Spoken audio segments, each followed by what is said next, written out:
വളരെ എളുപ്പത്തിൽ തയ്യാറാക്കിയെടുക്കാൻ വേണ്ടി പറ്റുന്ന നല്ല ടേസ്റ്റി ആയിട്ടുള്ള ഒരു പലഹാരത്തിൻ്റെ റെസിപ്പിയുമായിട്ടാണ് ഇന്ന് ഞാൻ വന്നിരിക്കുന്നത്.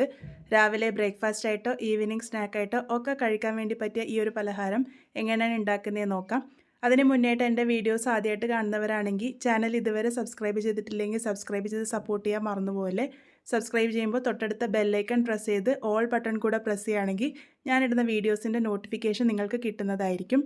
അപ്പോൾ ഇതുണ്ടാക്കാനായിട്ട് ആദ്യം തന്നെ ഞാനിവിടെ 2 മീഡിയം വലുപ്പത്തിലുള്ള ഉരുളക്കിഴങ്ങ് എടുത്തിട്ടുണ്ട്. ഇതിൻ്റെ തോലൊക്കെ കളഞ്ഞ് ഒന്ന് നന്നായിട്ട് കഴുകിയെടുത്തതിന് ശേഷം ഇതുപോലെ ഒന്ന് കട്ട് ചെയ്തെടുത്തിട്ടുണ്ട്.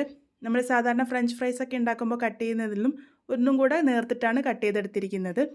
ഇനി ഇവിടെ ഒരു പാൻ അടുപ്പിൽ വെച്ചിട്ടുണ്ട്. അതിലേക്ക് ഏകദേശം 1 ടേബിൾ സ്പൂൺ എണ്ണ ഒഴിച്ച് കൊടുക്കാം. എണ്ണ ഒന്ന് ചൂടായി വരുമ്പോൾ നമ്മൾ കട്ട് ചെയ്ത് വെച്ചിരിക്കുന്ന ഉരുളക്കിഴങ്ങാണ് ഇട്ട് കൊടുത്തിരിക്കുന്നത്.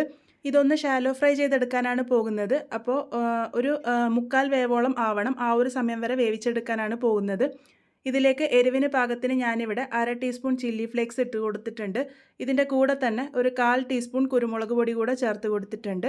നിങ്ങൾക്ക് കുരുമുളക് പൊടി മാത്രം മതിയെന്നുണ്ടെങ്കിൽ അത് മാത്രം ചേർത്താലും മതിയാകും. ഇതിലേക്ക് ഒരു 1/2 ടീസ്പൂൺ ഉപ്പും കൂടെ ചേർത്ത് കൊടുക്കാം. അതിനുശേഷം ഇത് നല്ലപോലെ ഇളക്കി യോജിപ്പിച്ച് കൊടുക്കാം.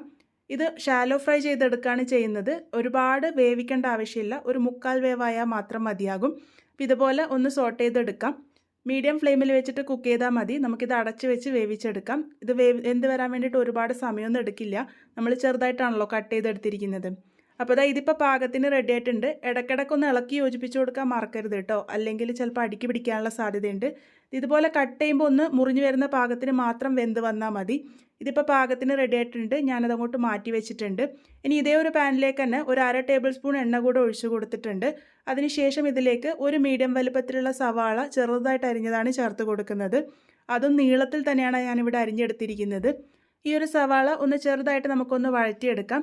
ഒരുപാട് ബ്രൗൺ കളറൊന്നും ആവണ്ട. അതിന് മുന്നേ അതൊന്ന് ചെറുതായിട്ട് വാടി വരുമ്പം തന്നെ അതിലേക്ക് നമുക്ക് ഒരു പച്ചമുളക് ചെറുതായിട്ട് അരിഞ്ഞതാണ് ഞാനിവിടെ ചേർത്ത് കൊടുത്തിരിക്കുന്നത്. ഇതിൻ്റെ കൂടെ തന്നെ 1/2 ടീസ്പൂൺ ഇഞ്ചി വെളുത്തുള്ളി പേസ്റ്റും കൂടെ ചേർത്തിട്ടുണ്ട്. പേസ്റ്റായിട്ടോ ചതച്ചിട്ട് വേണമെങ്കിലോ നിങ്ങൾക്ക് ചേർത്ത് കൊടുക്കാവുന്നതാണ്. ഇനി ഇതെല്ലാം കൂടെ നന്നായിട്ട് തന്നെ ഒന്ന് വഴറ്റിയെടുക്കാം. ആ ഒരു ഇഞ്ചിയുടെയും വെളുത്തുള്ളിയുടെ ഒക്കെ പച്ചമണം മാറി വന്ന് നമ്മളുടെ ഉള്ളിയൊക്കെ ഒരു ലൈറ്റ് ഗോൾഡൻ ബ്രൗൺ കളർ ആകുന്നത് വരെ ഞാനിവിടെ വഴറ്റിയെടുത്തിട്ടുണ്ട്. ഈ ഒരു പാകത്തിനായി കിട്ടുന്നത് വരെയാണ് ഞാനിവിടെ വഴറ്റിയെടുത്തിരിക്കുന്നത്. അതിനുശേഷം ഇതിലേക്ക് കുറച്ച് പച്ചക്കറികളാണ് ചേർക്കുന്നത്.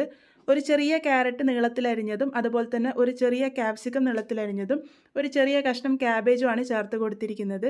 പച്ചക്കറിയൊക്കെ ഞാനിവിടെ നീളത്തിലാണ് അരിഞ്ഞെടുത്തിരിക്കുന്നത്. കനം കുറച്ച് വേണം നമ്മൾ അരിഞ്ഞെടുക്കാൻ വേണ്ടിയിട്ട്. ഇനി ഇതൊന്ന് ഇളക്കി യോജിപ്പിച്ച് കൊടുത്തതിന് ശേഷം ഇതിലേക്ക് എരിവിന് പാകത്തിന് ഞാനിവിടെ 1 ടീസ്പൂൺ ചില്ലി ഫ്ലേക്സ് ആണ് ചേർത്ത് കൊടുക്കുന്നത്. നിങ്ങളുടെ കയ്യിൽ ചില്ലി ഫ്ലേക്സ് ഇല്ലെങ്കിൽ മുളക് പൊടിയോ കുരുമുളക് പൊടിയോ ചേർത്താൽ മതിയാകും. അത് ചേർത്ത് കൊടുത്തിട്ട് ഞാനിവിടെ ഒന്ന് മിക്സ് ചെയ്തെടുത്തിട്ടുണ്ട്. ഞാനിതൊരല്പം എരിവിലാണ് ഉണ്ടാക്കിയെടുക്കുന്നത്. അതുകൊണ്ട് ഞാനിതിലേക്ക് ഒരു 1/2 ടീസ്പൂൺ കുരുമുളക് പൊടി കൂടെ ചേർത്ത് കൊടുത്തിട്ടുണ്ട്. എരിവ് നിങ്ങളുടെ ഇഷ്ടത്തിനനുസരിച്ച് മാത്രം ചേർത്ത് കൊടുത്താൽ മതി. ഞാനിതൊരല്പം സ്പൈസി ആയിട്ടാണ് ഉണ്ടാക്കിയിരിക്കുന്നത്. ഇനി ഇതിലേക്ക് മാഗിയുടെ ചിക്കൻ ക്യൂബാണ് ഞാനിവിടെ ചേർത്ത് കൊടുക്കുന്നത്. ഇത് ചേർത്ത് കൊടുക്കുന്നത് തികച്ചും ഓപ്ഷനിലാണ്. കയ്യിലുണ്ടെങ്കിൽ മാത്രം ചേർത്ത് കൊടുത്താൽ മതി. ഇല്ലാന്നുണ്ടെങ്കിൽ സ്കിപ്പ് ചെയ്താൽ ഒരു കുഴപ്പമില്ല. ഇത് ചേർത്ത് കൊടുക്കുമ്പോൾ ആ ഒരു ചിക്കൻ്റെ ഫ്ലേവർ വരും. അതിനു വേണ്ടി മാത്രം ചേർത്ത് കൊടുത്തേ ഉള്ളൂ. അത് ചേർത്ത് കൊടുത്ത് ഒന്ന് മിക്സ് ചെയ്തെടുത്തിട്ടുണ്ട്. ഇനി ഇതിലേക്ക് പാകത്തിന് ഉപ്പ് ചേർത്ത് കൊടുക്കാം. ഞാനിവിടെ 1/2 ടീസ്പൂണിൻ്റെ അടുത്ത് ഉപ്പ് ചേർത്തിട്ടുണ്ട്. നമ്മൾ ചേർത്ത് കൊടുത്ത ചിക്കൻ ക്യൂബിലും ഒരല്പം ഉപ്പ് കാണും. അത് മനസ്സിൽ കണ്ടിട്ടാണ് ഞാനിവിടെ ഇട്ട് കൊടുത്തിരിക്കുന്നത്. അതിനുശേഷം നമുക്കിത് നന്നായിട്ട് തന്നെ ഒന്ന് മിക്സ് ചെയ്തെടുക്കാം. ഹൈ ഫ്ലെയിമിൽ വെച്ചിട്ടാണ് ഞാനിവിടെ വഴറ്റിയെടുത്തിരിക്കുന്നത്. ഈ ഒരു പച്ചക്കറിയുടെ ഒക്കെ ആ ഒരു വെള്ളപ്പറ്റൊന്ന് മാറിക്കിട്ടിയാൽ മാത്രം മതി.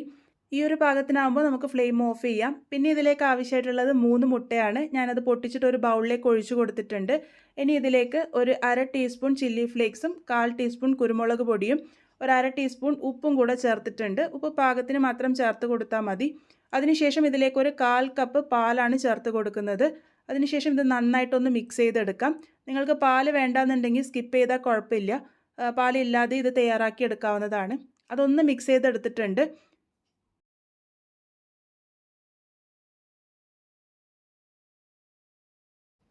ഇതുപോലെ നന്നായിട്ടൊന്ന് മിക്സ് ചെയ്തെടുത്തതിന് ശേഷം നമ്മൾ നേരത്തെ തയ്യാറാക്കി വെച്ചിരിക്കുന്ന ആ ഒരു പച്ചക്കറിയുടെ മിക്സാണ് ഇതിലേക്ക് ചേർത്ത് കൊടുക്കുന്നത്. ഞാൻ ചൂടോട് കൂടിയിട്ട് തന്നെയാണ് ചേർത്ത് കൊടുക്കുന്നത്. നിങ്ങൾക്ക് ചൂടാറിയിട്ട് വേണമെങ്കിലും ചേർത്ത് കൊടുക്കാവുന്നതാണ്. അത് ചേർത്ത് കൊടുത്തതിന് ശേഷം ഒന്ന് നല്ല പോലെ തന്നെ മിക്സ് ചെയ്തെടുക്കാം. ഈ ഒരു സമയത്ത് അതിലേക്ക് ഉപ്പുണ്ടോ എന്നൊക്കെ ചെക്ക് ചെയ്തോളൂ. ചെക്ക് ചെയ്തിട്ട് വേണമെന്നുണ്ടെങ്കിൽ മാത്രം ഉപ്പ് ചേർത്ത് കൊടുത്താൽ മതി. ഇത് അത്യാവശ്യം എരിവൊക്കെ കാണും. അതുകൊണ്ട് ഞാനിവിടെ കൂടുതലായിട്ടൊന്നും ചേർത്ത് കൊടുത്തിട്ടില്ല. നന്നായിട്ട് മിക്സ് ചെയ്തെടുത്തിട്ടുണ്ട്. നമ്മുടെ കൂട്ട് ഇവിടെ റെഡി ആയിട്ടുണ്ട്. ഇനി ഇതെങ്ങനെയാണ് സെറ്റ് ചെയ്തെടുക്കുന്നതെന്ന് നോക്കാം. അതിനായിട്ട് ഞാൻ ഇതുപോലത്തെ ചെറിയൊരു പാൻ എടുത്തിട്ടുണ്ട്. അതിലേക്ക് ഒരല്പം എണ്ണ ഒഴിച്ചു കൊടുത്തതിന് ശേഷം നല്ലപോലെ എല്ലാ ഭാഗത്തേക്കും ബ്രഷ് ചെയ്തെടുത്തിട്ടുണ്ട്.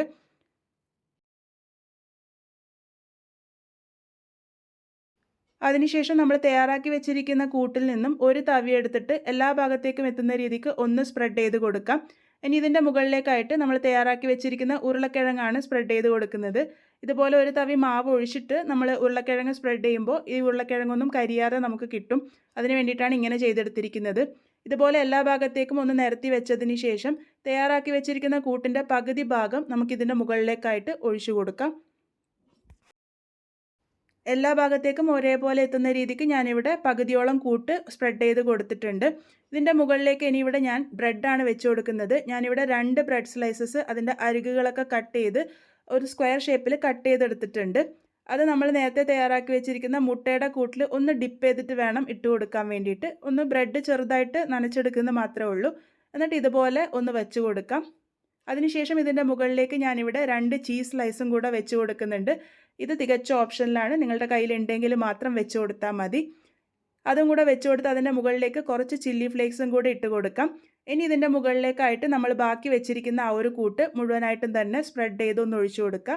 എല്ലാ ഭാഗത്തേക്ക് എത്തുന്ന രീതിക്ക് നല്ലപോലെ സ്പ്രെഡ് ചെയ്തൊന്ന് ഒഴിച്ചു കൊടുത്തോളൂ. മൊത്തമായിട്ട് കവറായിട്ട് വന്നില്ലെങ്കിലും കുഴപ്പമില്ല, പക്ഷേ എല്ലാ ഭാഗത്തേക്കും ഒന്ന് സ്പ്രെഡ് ചെയ്ത് കൊടുത്താൽ മതി.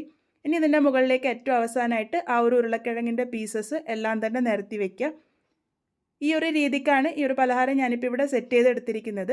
അതിനുശേഷം ഇത് കുക്ക് ചെയ്യാൻ വേണ്ടി വയ്ക്കാം. ഏറ്റവും ലോ ഫ്ലെയിമിൽ വേണം നമ്മളിത് കുക്ക് ചെയ്തെടുക്കാൻ വേണ്ടിയിട്ട്. അപ്പോൾ അടച്ച് വെച്ച് ഏകദേശം 15 മിനിറ്റ് നേരത്തേക്കാണ് ഒരു ഭാഗം കുക്ക് ചെയ്യാൻ വേണ്ടി എടുക്കുക. ഏറ്റവും ലോ ഫ്ലെയിമിൽ തന്നെ വെച്ചെടുക്കാൻ വേണ്ടി ശ്രദ്ധിക്കണം കേട്ടോ, അല്ലെങ്കിൽ ചിലപ്പോൾ കരിഞ്ഞു പോകാനുള്ള സാധ്യത ഉണ്ടാകും. ഇത് നോക്കൂ, ഒരു ഭാഗം നന്നായിട്ട് ഫ്രൈ ആയിട്ട് വന്നിട്ടുണ്ട്. ഇതുപോലെ അനക്കി കൊടുക്കുമ്പോൾ നന്നായിട്ട് ഇളകി വരുന്നുണ്ടെങ്കിൽ ആ ഒരു ഭാഗം നന്നായിട്ട് ഫ്രൈ ആയിട്ടുണ്ടാകും. ഇനി ഇത് മറിച്ചിട്ട് കൊടുക്കാൻ വേണ്ടി ഞാനിവിടെ ഒരു പാൻ വെച്ചിട്ടുണ്ട്. അതിലേക്ക് കുറച്ച് ഓയിൽ സ്പ്രെഡ് ചെയ്തതിന് ശേഷം ഈ ഒരു പാത്രം മറിച്ചിട്ട് കൊടുക്കുകയാണ് ചെയ്യുന്നത്. ഇത് ഇങ്ങനെ നിങ്ങൾക്ക് ചെയ്യാം, അല്ലാന്നുണ്ടെങ്കിൽ നിങ്ങൾക്ക് വേറൊരു പാത്രത്തിലേക്ക് ഇത് മറിച്ചിട്ട് കൊടുത്തിട്ട് ഇതേ പാത്രത്തിലേക്ക് തന്നെ സെറ്റ് ചെയ്തെടുക്കാവുന്നതാണ്. അത് നിങ്ങൾക്ക് എങ്ങനെയാണോ പറ്റുക ആ ഒരു രീതിക്ക് ചെയ്തോളൂ. എനിക്കിത് എളുപ്പമായതുകൊണ്ട് ഞാൻ ഇങ്ങനെയാണ് ചെയ്തെടുക്കുന്നത്. അഥവാ പുറത്തേക്ക് വന്നിട്ടുണ്ടെങ്കിൽ എല്ലാ ഭാഗത്തുനിന്നും ഒന്ന് തട്ടിക്കൊടുത്താൽ മതി. അടുത്ത ഭാഗം മൊരിയിച്ചെടുക്കാൻ വേണ്ടിയിട്ട് 5 മിനിറ്റ് നേരെ ആവശ്യമായിട്ടുണ്ടാവുള്ളൂ. ലോ ഫ്ലെയിമിൽ വെച്ചിട്ട് തന്നെ കുക്ക് ചെയ്താൽ മതി. ഇപ്പോൾ നമ്മളുടെ പലഹാരം ഇവിടെ പാകത്തിന് റെഡി ആയിട്ടുണ്ട്. ഇത് ശരിക്കും രാവിലെയൊക്കെ കഴിക്കുന്നതാണെങ്കിൽ ഇതിൽ നിന്നും 1-2 പീസ് ഉണ്ടെങ്കിൽ തന്നെ നമ്മളുടെ വയറ് നല്ല പോലെ തന്നെ നിറയും. ബ്രെഡും മുട്ടയും പച്ചക്കറിയും ഒക്കെ ഉള്ളത് കൊണ്ട് തന്നെ വയറ് നല്ല പോലെ തന്നെ നിറഞ്ഞ് കിട്ടിക്കോളും.